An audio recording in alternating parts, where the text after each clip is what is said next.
یہ کہا جاتا ہے، ہم سب آج کل تحقیق ہو رہی ہے کہ جو جینیاتی طور پہ انسان کا مطالعہ کیا گیا تو کہتے ہیں کہ کچھ چیزیں ہیں جو پری کوڈڈ اس کے اندر موجود ہیں، صلاحیتیں ہیں۔ تو سوال یہ پوچھا گیا ہے کہ کیا اگر سائنس نے یہ دریافت کر لیا کہ جیسے انسان کی شخصیت، اس کی خواہشات کچھ جینیاتی طور پر یا جسم کی ساخت کے اندر بیماریاں یہ سب لے کر آتا ہے موروثی طور پہ، تو یہ بھی تو ہو سکتا ہے کہ اس کے اندر جو ارادہ اختیار ہے یہ بھی وہ لے کے آیا ہو، باپ کی خواہش تھی گناہ کی تو اس نے سرزد کر دیا ہو۔ ابھی تک تو اس طرح کی کوئی چیز سامنے نہیں آئی، اور جہاں تک اللہ تعالیٰ کی کتاب کا تعلق ہے اس کی روشنی میں کہا جا سکتا ہے کہ اس طرح کی کوئی چیز ہو بھی نہیں سکتی۔ یعنی یہ بات کہ آپ روایت موروثی طور پر لے آئیں، وہ تو ہم سب لے کے زندگی بسر کرتے ہیں۔ یعنی کتنے لوگ ہیں کہ جس ماں باپ کی آغوش میں آنکھ کھولی، جنہوں نے جو دین بتا دیا، جس مندر میں جس مسجد میں پہنچا دیا، اس پر کبھی غور کرنے کے لیے تیار نہیں ہوتے۔ تو فرض کیجئے کہ آپ یہ تھوڑی دیر کے لیے مان لیں کہ خیر و شر کے جتنے بھی تصورات ہیں وہ سب کے سب جینیاتی طور پر منتقل ہو رہے ہوتے ہیں، تو اگر نہ بھی منتقل ہو رہے ہوں تو تب بھی تو انسان پہلے ماں باپ ہی سے حاصل کرتا ہے نا۔ یعنی اس کے بعد بھی وہ کون سی چیز ہے کہ جو اس کے بعد اس طرسم کو توڑ دیتی ہے؟ یعنی محمد الرسول اللہ صلی اللہ علیہ وسلم نے دعوت پیش کی تو ایک طرف پوری کی پوری قوم کہتی ہے کہ ما وجدنا علیہ آباءنا، یہ تو ہم نے اپنے آبا سے پایا ہے۔ یعنی شعور کے ساتھ بھی وہ آبا سے انحراف کرنے کے لیے تیار نہیں ہے، لیکن اللہ تعالیٰ نے انہی میں سے بعض غلاموں کو وہ ارادہ دے رکھا ہوا تھا کہ جس کے تحت انہوں نے مار کھا لی، بڑے ستم برداشت کر لیے، لیکن فیصلہ کیا اس بات کا۔ تو انسان کے پاس اصل میں سب سے بڑی چیز ہی یہ ارادہ اختیار ہے۔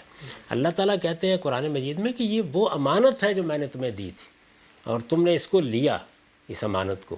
تو اس میں شبہ نہیں ہے کہ جس طریقے سے آپ کی شخصیت پر آپ کے پس منظر کے اثرات ہوتے ہیں، آپ کی اس قالب کے اوپر آپ کے آباء و اجداد کی بیماریاں، تکلیفیں وہ بڑی حد تک منتقل ہو رہی ہوتی ہیں۔ تو جن چیزوں کو خیر و شر کے معیارات کی حیثیت سے وہ اپناتے ہیں وہ بھی ہوتے ہیں، لیکن انسان کو کیا چیز دی گئی ہے کہ جو اسے مسئول کر دیتی ہے؟ وہ ارادہ و اختیار ہے۔ جس وقت وہ شعور کو پہنچتا ہے تو یہی سب سے بڑی طاقت ہے جو اسے مسئول ٹھہراتی ہے۔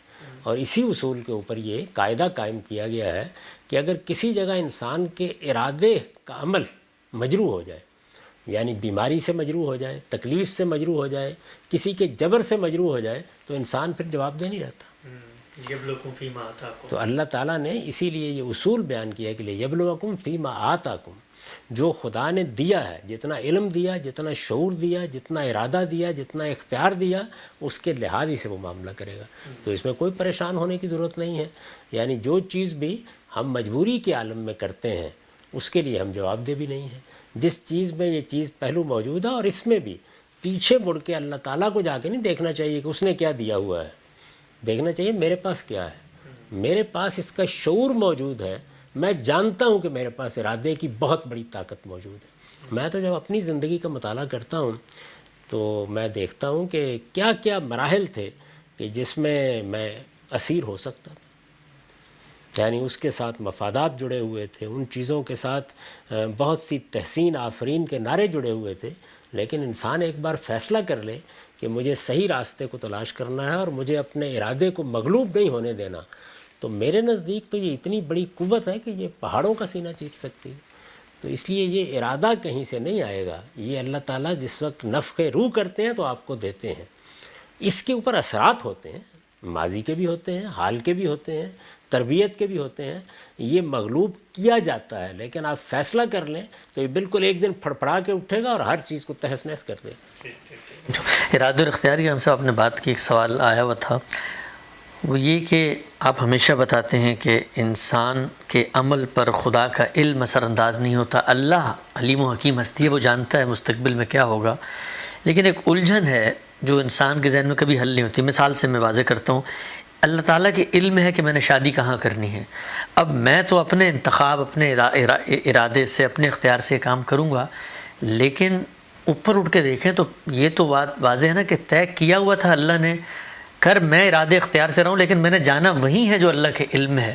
تو یہ گتھی کہیں سلجھ میں نہیں آتی کہ یہ چکر کیا ہو کیا رہا ہے یہاں پہ؟ دیکھیے بات یہ ہے، اللہ نے طے کیا ہوا ہے یہ اور چیز ہے، اللہ کے علم میں ہے یہ اور چیز ہے۔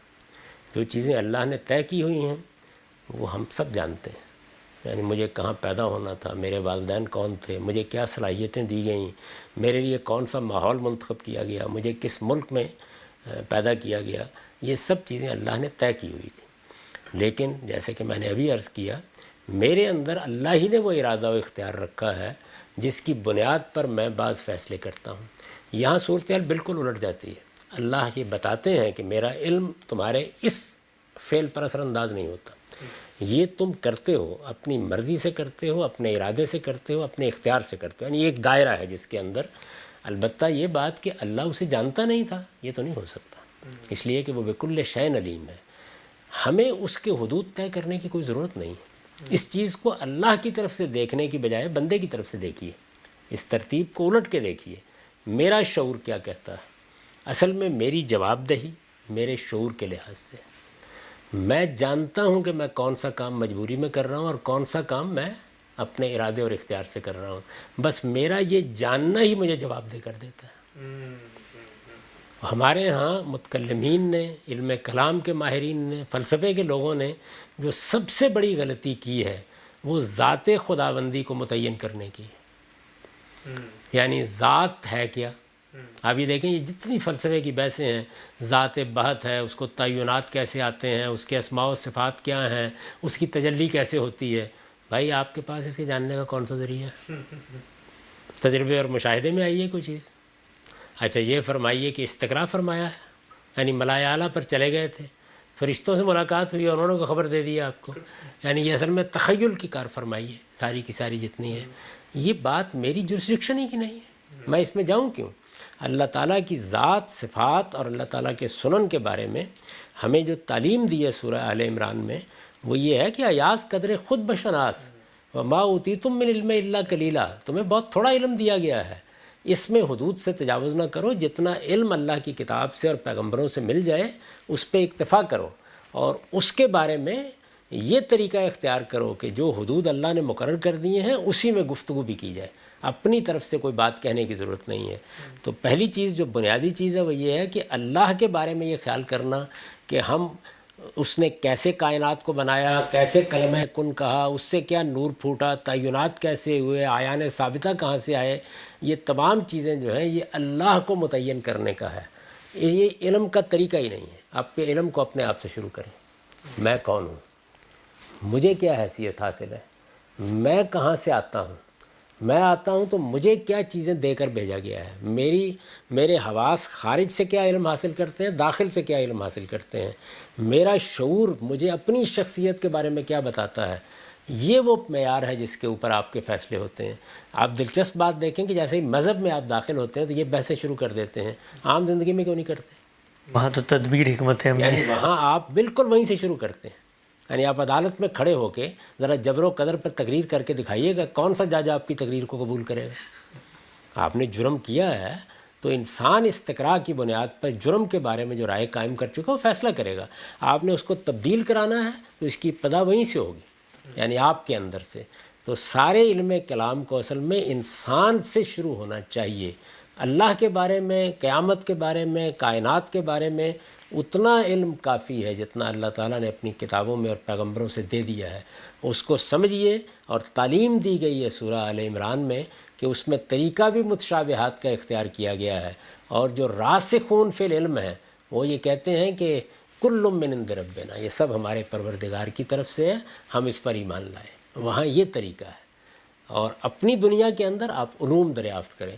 مسلمانوں کی بدقسمتی یہ ہے کہ وہ صدیوں تک ان چیزوں میں غلطان ہو گئے جن کو جاننے کے ذرائع ہی نہیں ہے ہمارے پاس، اور یہ دنیا، انسان، اس کا مطالعہ، اشیاء کا مطالعہ، نباتات کا مطالعہ، یہ سب چیزیں آپ دیکھیے کہ جن قوموں نے یہ رخ بدلا، اس کو بنیاد بنایا، وہ آج بام عروج پر پہنچ گئی۔